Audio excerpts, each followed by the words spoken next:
Can you imagine being abducted by a complete stranger and being taken somewhere that you aren't familiar with? So even if you were able to get away, it would still be a difficult task to find your way back home?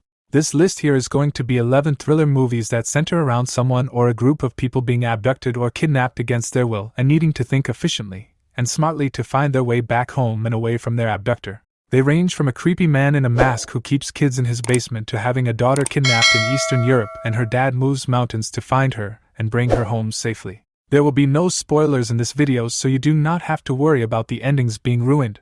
With that being said, here we go. Number 11. The Black Phone. 2021. The Black Phone takes us to a small town in North Denver, Colorado, where it seems to be a peaceful town. That is until a child abductor becomes known around the area because kids are going missing left and right, and no one has any idea where they could be or even if they are alive. The abductor is given the name, the Grabber, as he grabs children very quickly after pulling up next to them in his creepy white van. Talk about a horror trope. Tight-knit siblings Finney and Gwen's worst nightmare comes true whenever Finney is abducted one afternoon while walking home. Gwen must use her somewhat psychic abilities to find Finney before he is gone forever. Finney wakes up in the Grabber's basement, and knowing that he has been kidnapped, he tries his best to think of innovative solutions to get out of the room, and a black phone starts ringing in the basement. He answers it, and is stunned to hear prior child victims of the Grabber giving him advice on how to escape and get back to his family alive. Will the advice prove to be helpful for Finney, or will he just join the others as unfortunate victims of the monster known as the Grabber? Number 10. Taken. 2008. Former CIA agent Brian Mills reluctantly agrees to let his 17-year-old daughter Kim go to Paris on a trip with her best friend. His ex-wife Lenore and her new husband Stuart are all for it, and Kim sets off with a friend to go museum hopping in Europe. On arrival in Paris, however, Kim and her friend are kidnapped by mobsters running a slavery prostitution ring all throughout Europe. Brian's only lead is a short snippet of a conversation from when Kim phoned him in a panic right before she was abducted by the thugs. With that, he's able to identify the origin of the speaker and which criminal gang he's with, and he will move mountains in order to save his baby girl and bring her home. Once in Paris, he quickly shows everyone connected with the case that he will stop at nothing to get his daughter back. Brian has a very special set of skills that make him a nightmare for the bad guys, and he will prove that to be true after he goes John Wick on all of the mobster tools. But will he be able to save Kim before she is gone forever? As in most cases like this, after 48 hours, the kidnapped will never be found. Brian is on a shot clock and needs to get going. Number 9. Red Eye. 2005. This is the story of a young resourceful heroine named Lisa Reisert who hates to fly. But the terror that awaits her on the night flight to Miami has nothing to do with the fear of flying. Before boarding the plane, she meets a cute, blue-eyed man who sits with her at the bar and buys her a few drinks to ease her worries about flying. When Lisa gets on the red-eye flight, she is stunned to see that the man she met at the bar is actually sitting in the seat right next to her. She is happy at first because she thinks they might have something between them, but as they get in the air, Lisa learns that this man's intentions are not what she thought. The man tells Lisa that he has her father kidnapped at the moment with his henchmen at her father's house, and if Lisa doesn't agree to make a call to the hotel she manages, her dad will be killed. The man wants Lisa to make a call to change the room of a powerful political figure because the man is determined to have him assassinated in a corner room. Will Lisa do as the villain wishes her to do, or will she be out of a father by the end of this story? Or can she save all involved? Number 8. Inception. 2010. Dom Cobb is a skilled thief, the absolute best in the dangerous art of extraction, stealing valuable secrets from deep within the subconscious during the dream state, when the mind is at its most vulnerable. Cobb's rare ability has made him a coveted player in this treacherous new world of corporate espionage, but it has also made him an international fugitive, and cost him everything he has ever loved.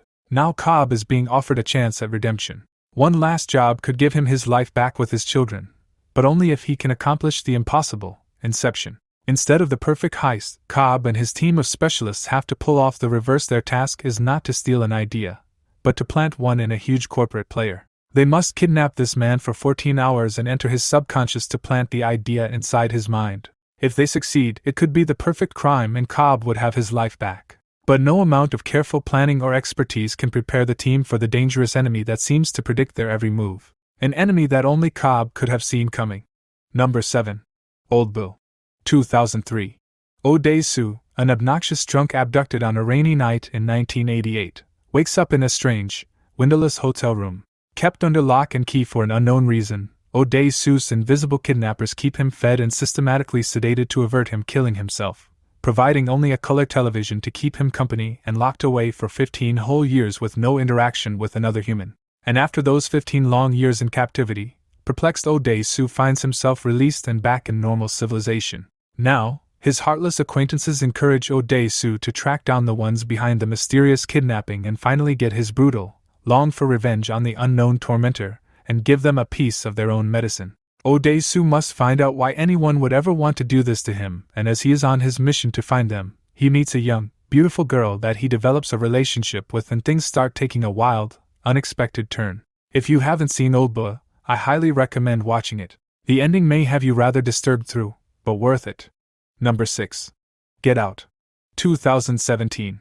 Chris Washington, a talented young African-American photographer, prepares to meet his white girlfriend Rose Armitage's parents during a weekend in their Lake Pontaco mansion. Chris and Rose have been together for 5 months now, and the Armitages are completely unaware that their daughter's sweetheart is black. But when Chris finally meets Rose's mother, a psychiatrist who specializes in hypnosis, and her father, a neurosurgeon, he will soon realize that the family is surrounded by black servants in the total privacy of their magnificent, yet secluded estate in the woods. Little by little, as the friendly and polite ambience gives way to an indistinguishable, rather unrecognizable threat, the unsettling mood coupled with sheer dread will quickly disturb the family's tranquil facade.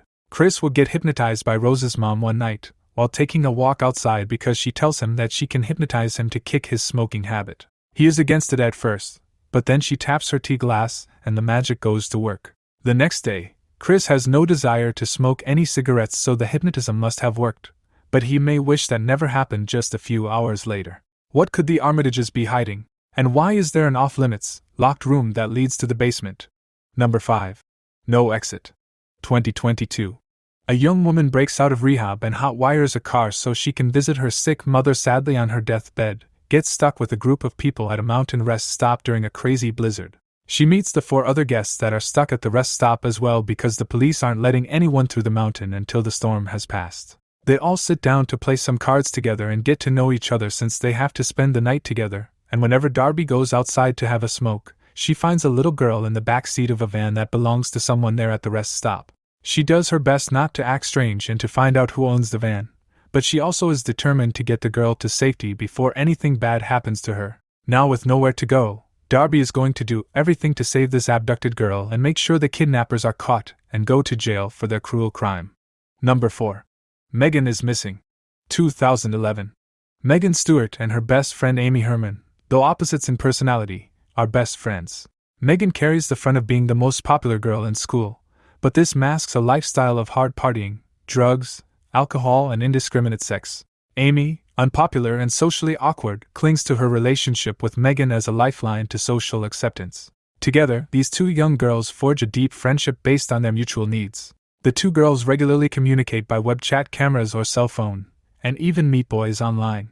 As Megan seeks friends who are different from her usual posse of fake friends, she is introduced by a friend online to a 17-year-old boy named Josh in a chat room. Megan and Josh bond quickly, leaving Amy feeling a bit left out. One day, Megan goes to meet Josh in person, and she is never seen again.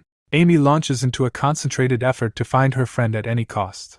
As the media swirls around the story of Megan's disappearance, Amy discovers the horrifying truth about what happened to her friend, and an abduction must have taken place. Will Amy be able to track down Megan before it is too late, or will realism set in and Megan may be gone forever? Number 3. Split. 2016. In this well-known movie, 3 high school girls named Casey, Claire, and Marcia are abducted in broad daylight at a birthday party and are taken to an undisclosed location and locked in the basement with only 2 beds. They finally meet their abductor, but something is off with them, and before too long, the girls notice that this man suffers from a severe case of multiple personalities disorder, and he has 23 different personalities. The girls soon learn to know which personalities are vulnerable, and which they should not mess with and make angry. They must work together to find a way to take down this man and make sure they won't be kept in that room any longer. I mean, it is 3-on-1, so they should be able to break free, but will they be able to? Why does this man want to kidnap them, and what does he have planned for them? What they aren't ready for is the final boss personality of the man who has superhuman strength and borders the line between animal and human. Number 2. Hard Candy. 2005. For 3 weeks, 14-year-old Haley Stark has been chatting online with an account with the name Lens Master, who is a 32-year-old fashion photographer named Jeff. The two agree to meet at a coffee shop called Nighthawks. They hit it off, despite the uncomfortably massive age difference. Haley appears to flirt with Jeff, and Jeff generally restrains himself, even admitting that he must wait 4 years until he can be with her legally. What a creep. But he is unable to restrain his temptations. Haley convinces him that they should head to his house and hang out there. Once at the house, manipulation becomes the name of the game, and the creepy old man may not be the kidnapper in this twisty thriller. Haley has something planned for Jeff that he never saw coming, and to be honest with you, either did I. Number 1. Flightplan. 2005. Kyle has just gone through the trauma of losing her husband, who jumped off the roof of their apartment building in Berlin. Now she and her 6-year-old daughter Julia are flying his casket back to the United States on a plane she helped design. About 3 hours into the flight, Kyle wakes up from a nap to find Julia missing, and no one remembers ever even seeing her on the plane. The flight crew begin to search the plane until the captain comes back with information that when her husband jumped, he took Julia with him. As Kyle fights to discern the truth, she takes matters into her own hands and is determined to find her daughter on the plane and prove the conspiracy that her daughter never got on the plane wrong. Or is Kyle just in her head at this point because the grief of losing her daughter and husband? And then if her daughter is still alive, where could she have gone, and why does no one else remember seeing her on the plane? Well, that is it for this list. Any other hostage movies that should be considered for the list? Let me know so I can give them a watch. Thanks for watching.